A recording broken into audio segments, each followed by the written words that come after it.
আর যে খবরের দিকে আমরা নজর রেখেছি, দেশের শীর্ষ আদালত সুপ্রিম কোর্টে, সেখানে আইপ্যাকের করা মামলায়, সেখানে ইডির করা আইপ্যাক মামলার শুনানি পর্ব শুরু হয়েছে, সওয়াল জবাব চলছে এবং সেখানে যে টানটান উত্তেজনা, টানটান বাকযুদ্ধ আইনজীবীদের মধ্যে, একটু জানার চেষ্টা করবো এখন কি পরিস্থিতি, এখন কি জানা যাচ্ছে, লেটেস্ট আপডেট কি। মৈত্রেয়ী রয়েছে সরাসরি নয়াদিল্লি থেকে আমার সঙ্গে। মৈত্রেয়ী, কিছুক্ষণ আগে তোমার সঙ্গে কথা হচ্ছিল, অভিষেক মনু সিংভির তরফ থেকেও সওয়াল জবাব দেওয়া হয় এবং একই সঙ্গে আমরা দেখলাম যে বিচারপতিরা যেমন শুনছেন তাদের কথা, সব মিলিয়ে কি তথ্য সামনে উঠে আসছে?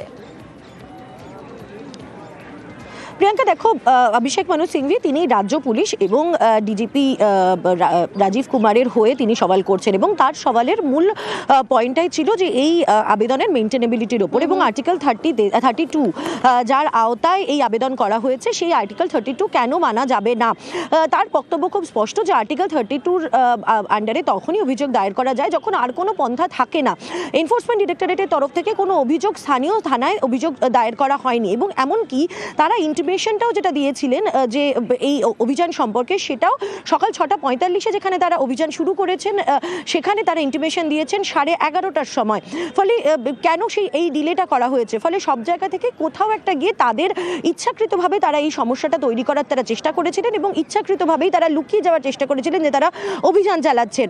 অন্যদিকে এনফোর্সমেন্ট ডিরেক্টরেটের আইনজীবী solicitor, additional solicitor general SV Raju, তার তরফ থেকে আর্গুমেন্ট ছিল যে কেন একটি কগনিজেবল অফেন্স হয়েছে এবং তার বক্তব্য খুব স্পষ্ট যে স্থানীয় থানায় অভিযোগ দায়ের করলে সেখানে নিরপেক্ষ তদন্ত করা সম্ভব ছিল না। তার কারণ অভিযোগের মূল যার বিরুদ্ধে অভিযোগ উঠছে তিনি হচ্ছেন সেই রাজ্যের মুখ্যমন্ত্রী তথা সেখানকার স্বরাষ্ট্রমন্ত্রী মুখ্যমন্ত্রী মমতা বন্দ্যোপাধ্যায়। এছাড়াও অভিযোগের কাঠগড়ায় রয়েছেন ডিজিপি, যিনি সর্বময় কর্তা রাজ্য পুলিশের, এবং রয়েছেন কলকাতা পুলিশের কমিশনার। ফলে তাদের অধস্তনরা যখন কোনো তদন্ত করবেন তখন সেটা কখনোই নিরপেক্ষ হওয়া সম্ভব নয় এবং এই কারণেই তারা কোর্টের কাছে আবেদন করছেন যেন সিবিআইকে FIR করার নির্দেশ দেওয়া হয় এবং সিবিআই তদন্তটা করে। যদিও এখানে পাল্টা অভিযোগ অন্যদিকে করা হয়েছে যে সিবিআই এমন একটি এজেন্সি যার বিরুদ্ধে এর আগেই কিন্তু রাজ্যের তরফ থেকে এবং একাধিকবার অভিযোগ উঠেছে, তাদের নিরপেক্ষতা নিয়ে প্রশ্ন উঠেছে। ফলে সেখানে দাঁড়িয়ে এই কেন্দ্রীয় এজেন্সির উপরে কি করে ভরসা রাখা সম্ভব।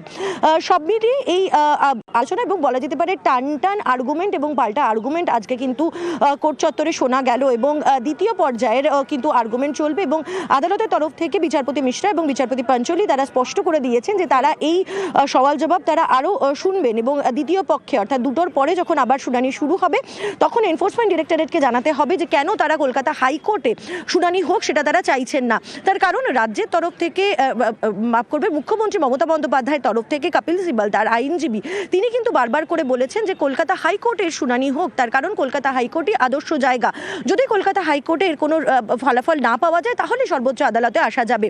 অন্যদিকে রাজীব কুমার এবং রাজ্য পুলিশের আইনজীবী অভিষেক মনু সিংভি তিনিও কিন্তু কলকাতা হাইকোর্টে শুনানির জন্যই তিনি সওয়াল করেছেন। তিনি উল্লেখ করেছেন যে 9 তারিখে একটি ঘটনা ঘটেছিল কিন্তু সেখানে সেই ইমোশনকে কন্ট্রোল করা সম্ভব হয়নি, মানুষ বেশি ইমোশনাল হয়ে পড়েছিলেন। যদি এই প্রশ্নে বিচারপতি মিশ্রা তিনি উল্লেখ করেছেন যে বারবার করে এরকম ঘটনা ঘটলে সেটা তো মুশকিল, কিন্তু অভিষেক মনু সিংভি তিনি উল্লেখ করেছেন যে এটি একদিনের ঘটনা, গতকাল কিন্তু সেরকম কোনো ঘটনা ঘটেনি, কিন্তু তারপরেও সর্বোচ্চ আদালতের দোহাই দিয়ে এনফোর্সমেন্ট ডিরেক্টরেট কিন্তু সেখান থেকে অ্যাডজর্নমেন্ট নিয়েছে হাইকোর্ট থেকে।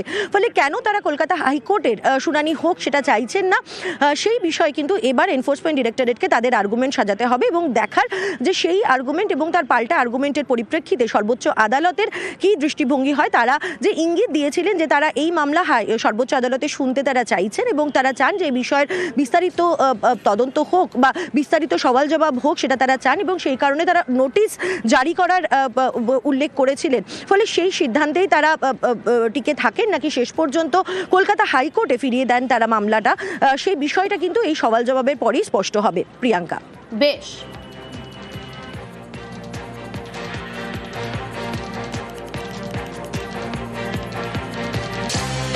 পোস্ট লাঞ্চ শুনানি শুরু হবে আবারও।